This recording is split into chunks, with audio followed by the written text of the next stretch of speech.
So good morning, everybody. For those who don't know me, I am Lisa Goldberg and I am from the Monday Morning Cooking Club, but I am here today for the amazing Dunera project. For any of you who don't know and came here via Monday Morning Cooking Club, there's an amazing website to check out. It is Dunera, dunera.org.au, with an amazing array of events, activities, things to keep you busy during these challenging times, particularly if you're in Melbourne and back in ISO. Today, I am going to make something that I'm very excited about, because next Thursday, the 23rd of July, we at Dunera are putting on this incredible Italian kitchen extravaganza, as we're calling it.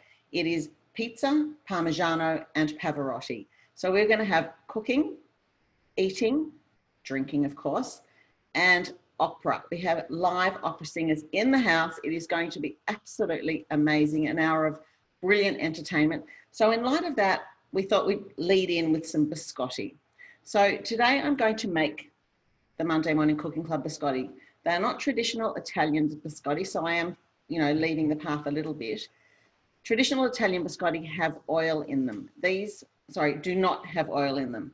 These biscuits are very similar to biscotti. They're cooked twice, as you'll see, but they have oil in them, which gives them a special something that I can't even put my finger on. It is one of those recipes that you'll make once and they'll be forever in your biscuit jar, I promise you.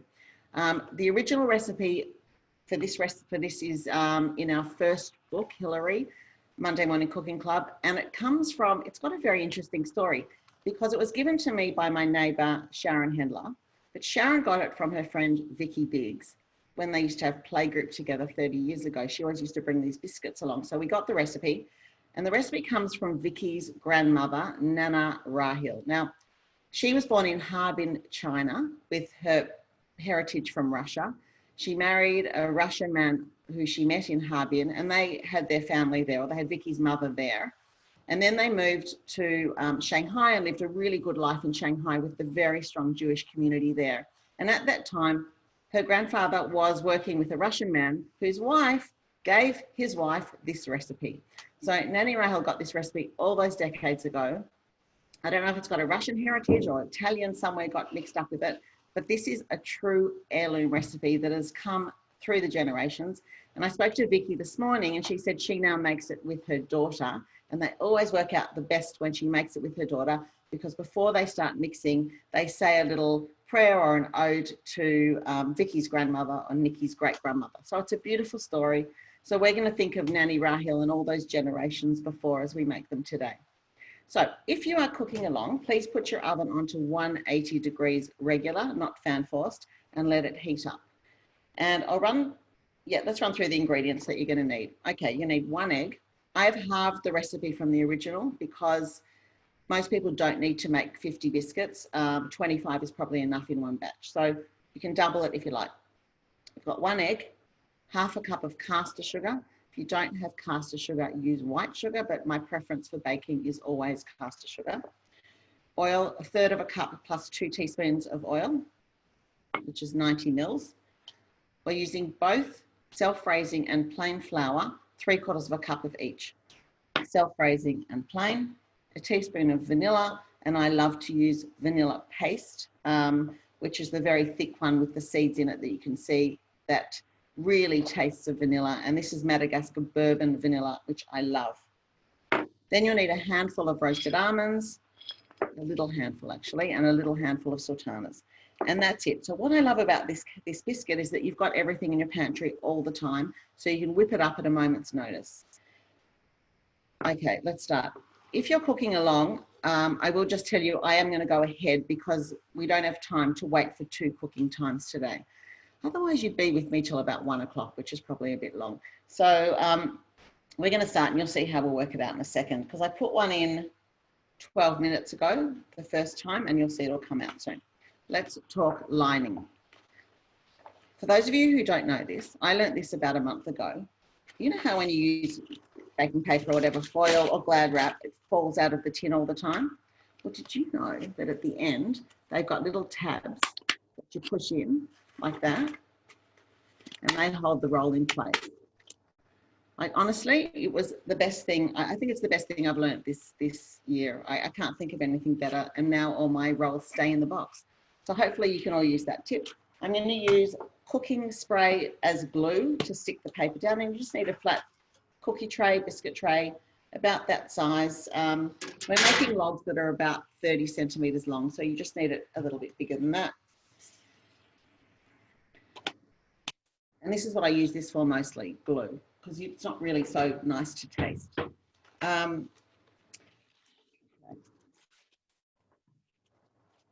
just put your baking paper on so that's ready. Okay. What I love about this recipe also is that you don't need a machine. It's just a bowl and a whisk and a wooden spoon. Let's start by mixing the flours, just because I don't want to get my whisk wet and then have to go in the flour with it. So both my flours are just going into a bowl. You can of course measure them into the same bowl, which is probably easier. And you can either sift them together. We're not trying to lighten it really, we're just trying to combine them really well. But I'm going to use a whisk. A whisk does a great job. So mixing the self-raising and the plain flour. So if you missed it, it's 3/4 cup of each flour, or 110 grams. That's the flour. Now you need a mixing bowl, just like this, and we're going to start with the egg so we can check it. For those of you who like to check your eggs. Looks good. And I'm just going to give it a whisk. Then I'm going to add in the sugar. Now, just a reminder that if you are cooking with eggs and sugar and you're getting everything as you go, doing steps as you go, don't put the egg in unbeaten and then put the sugar on top, because that sugar will react with the yolk and you'll get little grains of, I don't know what it is, protein or something that you'll never get out. So always have your egg whisked before you put the sugar in, or whisk them together straight away. Okay, is there a gluten-free version? I don't know. I don't know, Kim, if there is. You know, it's got, flour's really a big ingredient in this. So it would be worth trying it actually, because you're not looking for a fluffy cake. It doesn't have to slice well when it's cooked. Like, there are things that with gluten-free that make it difficult. So it might work. I think give it a go. Okay, so my sugar's going in. Oops. And I'm just giving it a mix just to make sure all the sugar is mixed perfectly with the egg.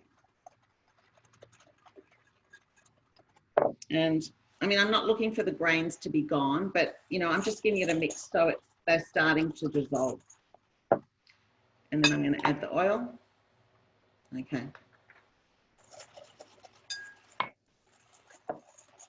funny thing happened this morning when I made a batch, because I want to show you the next step. I made it.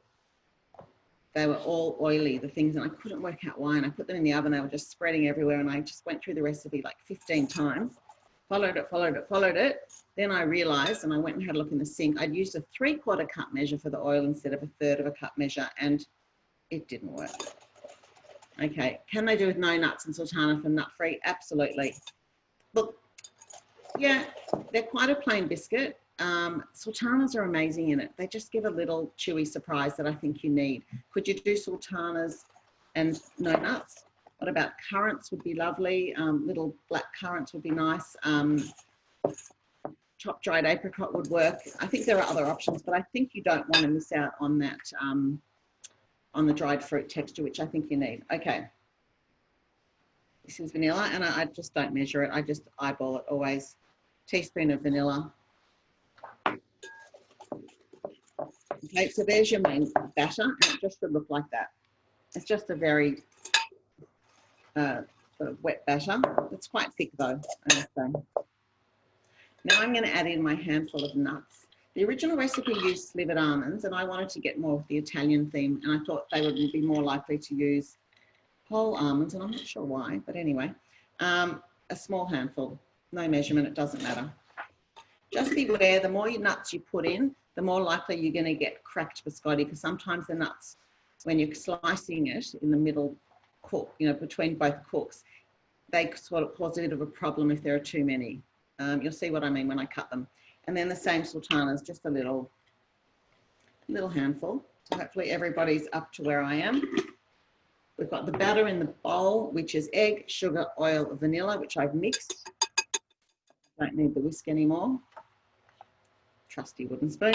And I'm now mixing in the sultanas and the almonds. Now, the reason you need to mix your flours together is that we might need to use all of it. If I put all of it in, I can't take it out if it's too much. And sometimes different things happen on different days. You may have measured your oil a bit less or a bit more. Your egg may be bigger or smaller. So we're not going to put it in. We're going to put probably half of it in for starters. And remember, these flours have been mixed together really well, because otherwise I'm just going to get the plain flour or the self-raising, which I don't want. So mix this together. And what we're looking for is a batter or a dough that we can shape into a log. That's the aim here. And you'll see it'll come away perfectly from the bowl. It's not there yet. It's still sticky and wet, so it's definitely not nearly there. I'm going to put all the flour, but, oh, it's a bit too much. All the flour, but that much. Probably a tablespoon I've left out. And mix it again. Again, waiting for the batter of the dough it's becoming to come away from the bowl, which it does in about 2 minutes. It's such a great, easy, God, I need some biscuits this afternoon recipe. You know, it's one of those. It does take a bit of time, but you know, it probably needs 2 hours from start to finish to be fully cooked. Okay, so that's looking really good. So hopefully, if you are cooking along, you will now have, I'm not going to need that last bit, a dough that I can just lift up out of the bowl. It just really comes straight out. And if I find it's too sticky, I've got that extra flour there anyway. Now, this morning, because I wanted to make my logs perfect to show you out of the oven, I weighed the dough and then halved it, because we're going to make 2 logs, but it's really not needed for home. I think it's actually, I'm going to need that extra flour. It's just a bit too sticky. I've put in about half that extra flour now. So I'm not going to weigh it. I'm just going to halve it on the bench.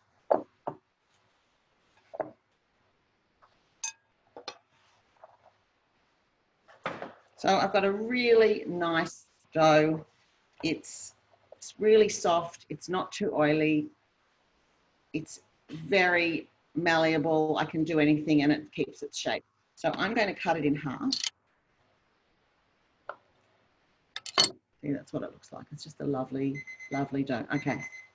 So the ones in the oven, the recipe says to check it and turn it down to 170 for another 5 to 10 minutes. So I'm going to check it. Yeah, it's looking good. Yeah, not quite brown enough yet. So turn it down, put the timer on for 5 minutes.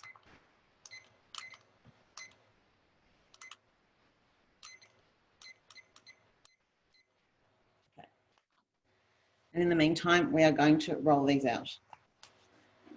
You don't need flour on the bench. You don't need wet hands. You just roll it. It rolls really nicely and really easily. Now, depending on what size biscuit you want, they're going to be in the shape of biscotti. So we're going to cut it across and they are going to rise in the oven with the self-raising flour. Think about how big you want them. Do you want little tiny bites? Do you want big wide biscuits? It's completely up to you. I like the log to be probably about that size. What you might find around the nuts and the sultanas, because it's an oily dough, sometimes air pockets form and you've just got to squish them out as you go. So this one looks good. It's nice and smooth, and I'm going to put it onto my tray. Made that a bit long. Okay, so that's one, and I'll show you what I'll do with it in a minute. Second one, same thing. Really easy to roll. Again, no flour on the bench, no wet hands, no tricks. It's just really easy dough to work with. Okay, that's it. Now I'm going to flatten them. Please type in any questions you've got as we go along. I'm really happy to answer them. I worked out last week how to make the font bigger on the chat that I can see it, so I can see it now without going like that. So please ask me questions or comments. I'd really love to hear from you. And I'm just going to flatten this down so it's more of a flat log, not too much. A flat log rather than a round log.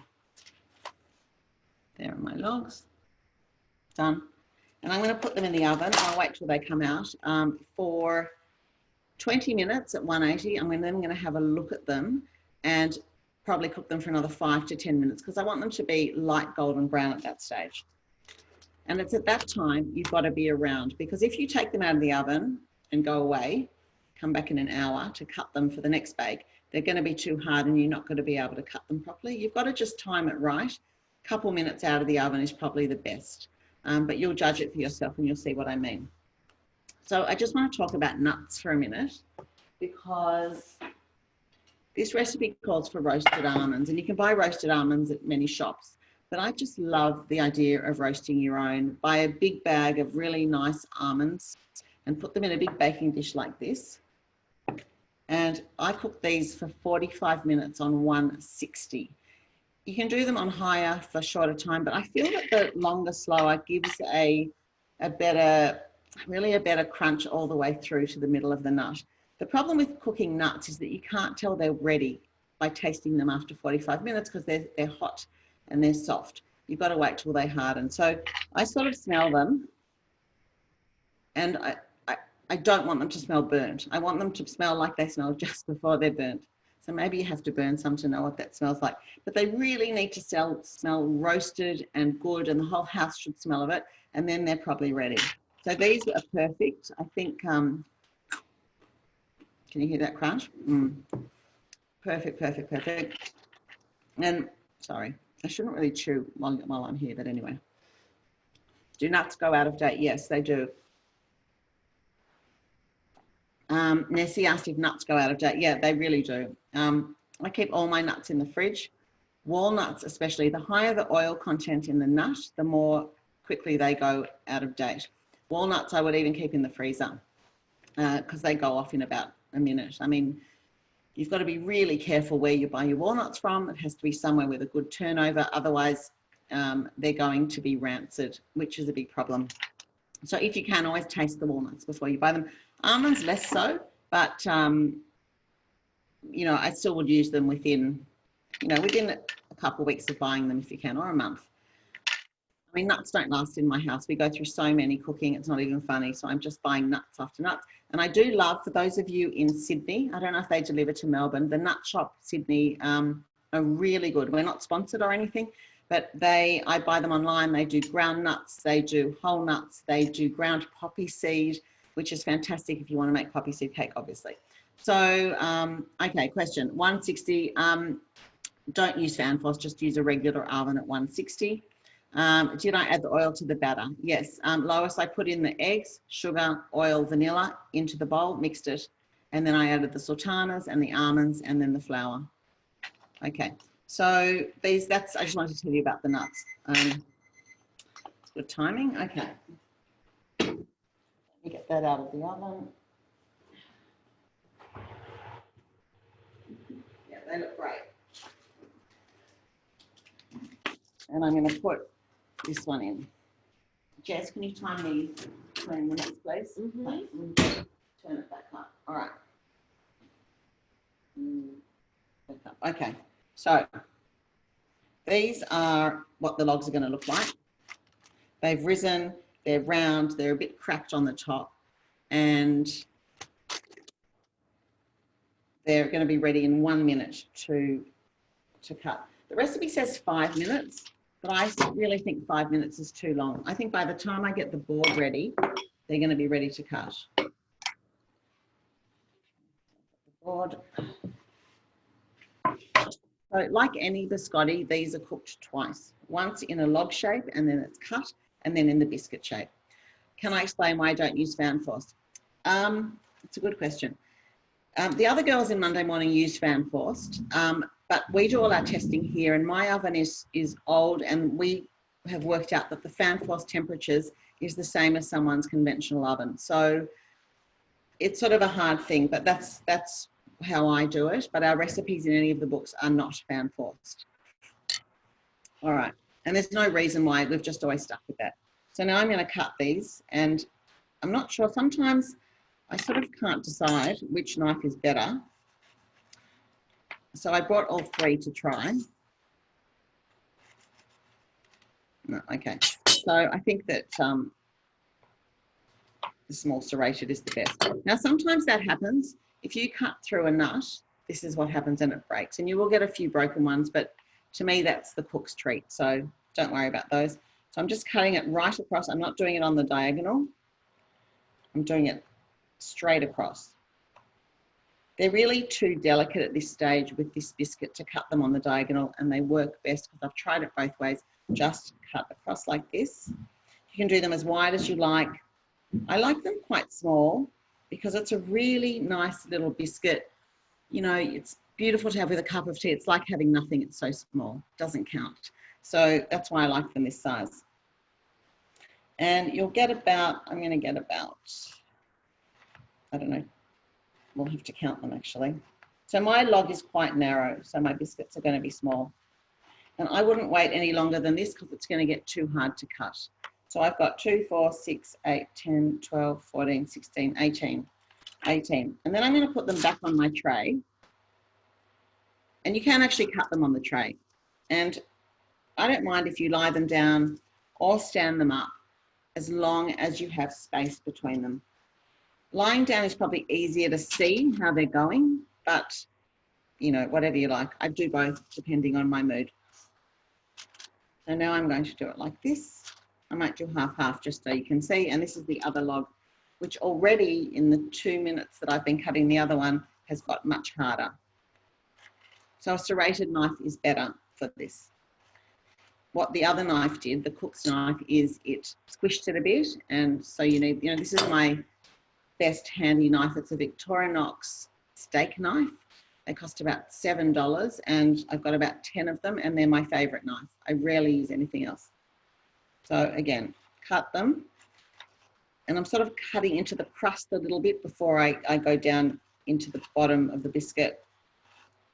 And they're actually cutting beautifully up. See, as soon as I said it, that happened. So then that happened. The sultana just was at the crack point and that was it. So you can imagine if you put too many nuts in, you're just not going to be able to cut them. They're not like almond bread that can be, that's much more sort of hardy as a cooked biscuit and you can have lots of nuts and you can slice them better. So just remember that. But please put something in. If you don't want nuts and sultanas, please put something nutty and something dried fruity. I think it really needs it. Okay. And sometimes if I see a sultana at the top, I'll make it a bit wider just to avoid it. Okay.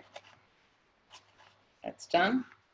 Now, I'm going to put these back into the oven. I'm going to put them the other way now, just so you can see. At 110, but I'm not going to turn the oven down yet. What I'm going to do is put them back in the oven and then turn it down straight away to 110 degrees, which is a very slow oven. And then you're going to cook that for 1 hour. I think it needs more than 1 hour. I think it probably needs an hour and 20, but you're going to have to judge it yourself. I've done 2 batches this week. And one was an hour and 20 and one was an hour and 35. They both needed more time. I'll show you in a minute what you're looking for. Okay. These are lovely. These are really the perfect biscuit for a cup of tea. I think they're not too sweet. They have got a little interesting stuff because of the sultana and the almond. And they're just like bite size or 2 bites and they're just fantastic. Tick all the boxes for me. And the ends, of course, are the cook's treat. I'm going to cook them and I'm going to be first to eat the ends. Okay. And never throw away the scraps because they're all so nice. So you can see I've put them on here a bit higgledy-piggledy because I've put 1 row standing up, 1 row lying down. And they're going to cook the same, actually. We'll see. So I'm going to put that in the oven in a minute. So you can leave them at this stage because nothing's going to happen to them. But you want them to go back into a hot oven. Okay.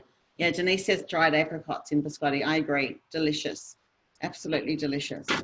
Okay. Someone said what brand? Chef's knife. Yeah. It's a hard question. I mean, I'm using Wusthof Trident, which I got when I was married. So 30 years ago. They're the ones we use. And I actually just got to try out from Wusthof Australia this amazing bread knife. I just got it this week. Serrated, beautiful, amazing handle, and I've been playing with it all week. And I made some other biscotti the other day that I made from a cake that we made in the kitchen that didn't work. So it was very solid with sultanas and nuts in it. So I let it cool, and then I sliced it with this really thinly, and then I put it back in the oven until it completely dried out and went brown. And now what we have, I can show you. Jess, can you pass me that bottom big container, please? And that's more of an almond bread type thing. So that's just on this knife, which was amazing. Because sometimes they are hard to cut. Yeah. Well, there are, I mean, there were like 50 in here. I think someone's been eating them. So that's what you do with cakes, nut cakes that don't work, okay? I didn't like the texture of the cake, but I love the texture of the biscuits. I probably cooked them a bit long. They're a tiny borderline burnt, but really nice. I didn't watch them. I didn't do as I say. I put it on and went away and came back and they were burnt. Okay, so what oil do I use? Yeah, it's a good question, Nessie. Over the years, we've been using extra virgin olive oil for cooking, everything in cooking, except for deep frying when I would use grapeseed oil. And in baking, I always used grapeseed oil. But I read a study a couple of months ago that actually said that grapeseed oil was one of the worst generally and at high temperature. And so I stopped using it and I've started using light olive oil. So I bought, I just bought this one from the supermarket, Bertolli Light in Taste olive oil. Because when you make a cake or a biscuit, you don't want the olive oil flavour that you get with extra virgin, but olive oil won everything on every test. So that's going to be my oil of choice now, till I read the next study, right? And it tells me something else. Avocado oil was also high, went very well in all the tests as well. So, you know, what do? You follow what you read at the time, I guess, and we all change our mind over time. So that's the oil question answered. Please type any questions. I would be very happy to answer them. What about baking trays that don't warp in the oven? Goldie, I don't mind if they warp, they warp. I mean, sometimes they do if it's a very hot oven. The one I put in the oven, which is my trusty one that I've had for 100 years, sometimes warps a little bit if it's very hot, but I don't worry about it. These ones from the supermarket I find very good and useful. They don't look pretty, but no one sees them, so it doesn't matter. And they're a good size as well. Yeah, thanks, Sue. The recipe is called suhariki, and it's page 123 in our first cookbook. And we're doing a half batch here today, which makes about 40 small ones. Okay, so I'm going to show you what they look like when they're cooked, because they're really lovely. So when they come out of the oven, they're going to look like that. Okay, and that is exactly the color I want them. They are light golden brown around the edges and on the top and the bottom, and the inside is a little bit lighter. So that is my perfect color. And if you go a bit lighter, they won't have the same crunch. And if you go a bit darker, they might start to taste burnt, which you really don't want. So that is my perfect color. I'll show you again. So for those of you who are cooking along, you can now put this back in the oven if you haven't, and turn it down to 110 and have a look after an hour, and then judge till they look like that. Okay, Gloria says that IKEA has a lovely large baking tray. That's really good to know. I like them when they're flat, like the one that I put in the oven, you know, when they don't have sides like that for biscuits. I prefer it flat for some reason. Okay, so that is that. I think that that's about it from me today. I'm going to just have a look how these are going. Jess, what's our timer say? We've got... Just want to show you what they look like. 9 minutes left. Okay. See, this is my favourite baking tray, cookie tray, because it's absolutely flat. So this is what they look like after 9 minutes. They've spread, they've risen, they've cracked, all good things, but they're not the right colour yet. So I'm going to put it back for the proper cooking time.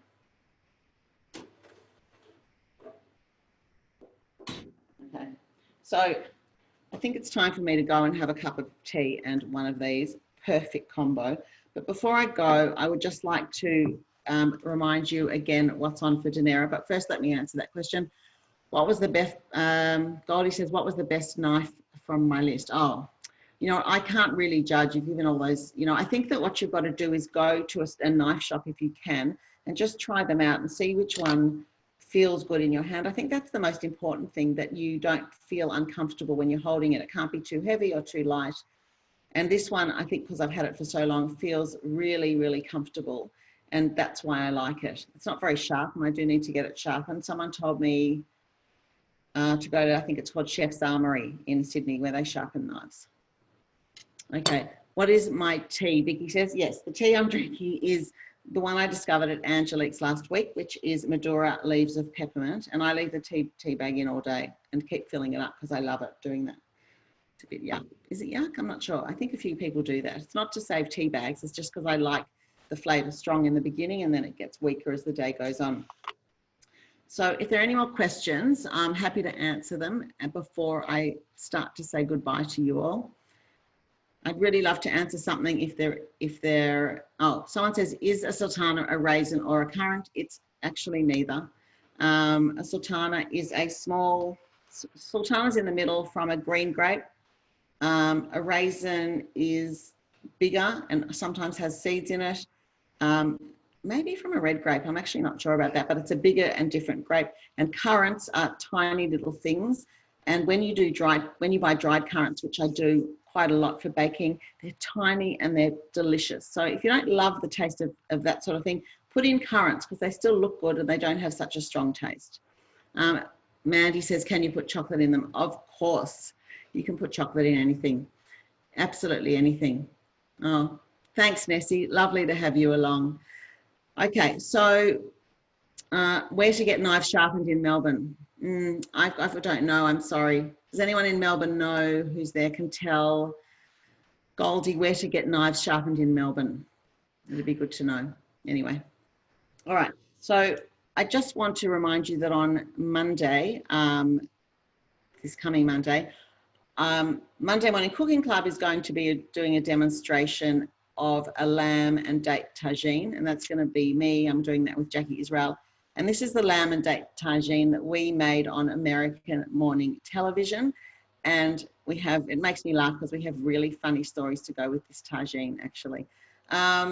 So please join us at 11 a.m. on Monday morning. And then, of course, next Thursday, the Italian Kitchen Extravaganza, pizza, Parmigiano and Pavarotti, 11 a.m. next Thursday. It's going to be a fantastic, fun, delicious, exciting event, and you really don't want to miss it.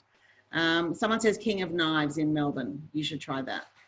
Okay, so that's signing off from me. Remember to check out the Dunera website for all the amazing activities that are on. That's dunera.org.au, because there's so much more than cooking. I mean, I'm just dealing with the cooking, but there's so much more.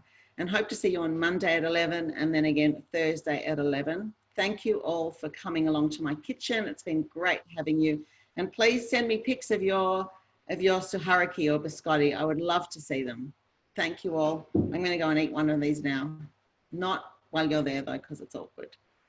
See you everybody. Bye.